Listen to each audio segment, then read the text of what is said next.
Hello and welcome back to All Things Money. I'm your host for the show, David Blain. We thank you for joining us today.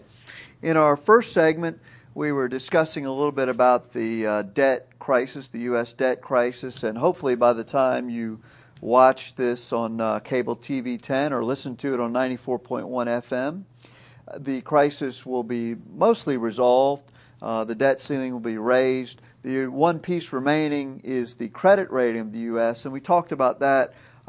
Please go to the website, www.dlblain.com. I don't want to repeat everything I talked about during the first segment. You can listen to it on the website. But the bottom line is, don't panic. For aggressive investors, it may be a good buying opportunity.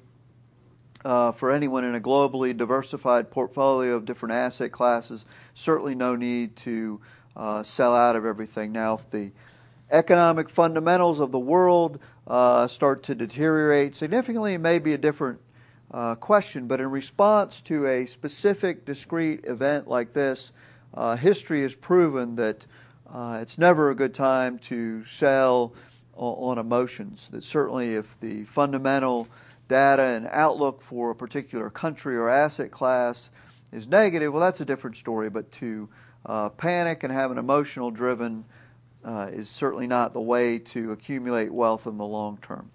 So enough on that. One of the things that this debate did that caused a lot of people to relook the U.S. and what we spend money on and how we do our budgeting and things like that, myself included. And one of the fascinating things that I came across talked about some of the Medicare and Medicaid waste, fraud, and abuse. And I'm going to paraphrase a lot from a guy by the name of Michael Cannon, who wrote a piece back in July in National Review about the sheer complexity of Medicare and Medicaid and the fraud that takes place. And we'll try to keep this, in a financial realm, but this points to not just the U.S., but as we look at other developing economies and where we're putting our investment money. We're going to be talking in the next couple of weeks about some demographics studies that are going on. But when we get to it, when you look at entitlement programs such as Medicare and Medicaid and the fraud, you realize that a lot of this could be solved, a lot of our problems could be solved by eliminating some of this. So without further ado, a lot of this comes from, once again, Michael Cannon from National Review. He talks about the Ryan plan put forth by Representative Ryan in the House of Representatives, and without passing merit on the full plan itself, we're going to focus on the fraud aspects of it and how the fraud aspects of Medicare and Medicaid make it just a really bad idea. Mr. Cannon points out that fraud, it's brazen, it's ubiquitous, and it's other people's money, so nobody really cares. Some of the schemes discovered in the recent years, I'll read a list to you. In Brooklyn, a dentist billed taxpayers for nearly 1,000 procedures in a single day. A Houston doctor with a criminal record took Medicare billings from 0 to 11.6 million in 1 year.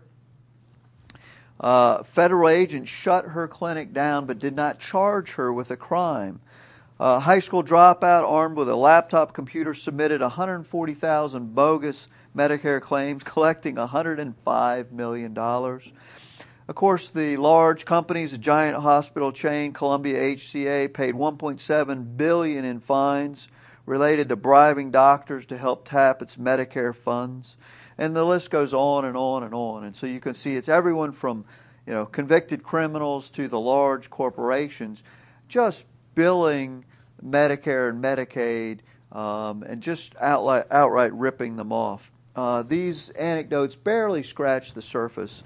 Official estimates are that they lose somewhere around $87 billion per year to fraud and improper payments.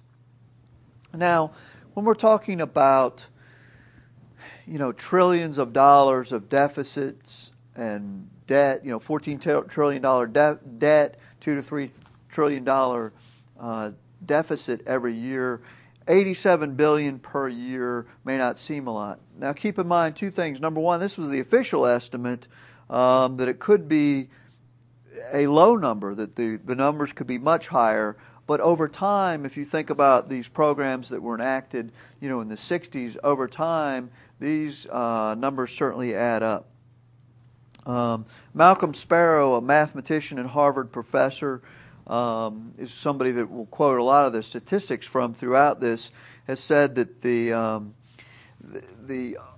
overpayment rates, the fraud rates could be significantly understated, and that they could be a lot more than the official stated rates. Every year since 1990, the GAO, Government Accountability Office, puts Medicare first as the program highest risk for fraud.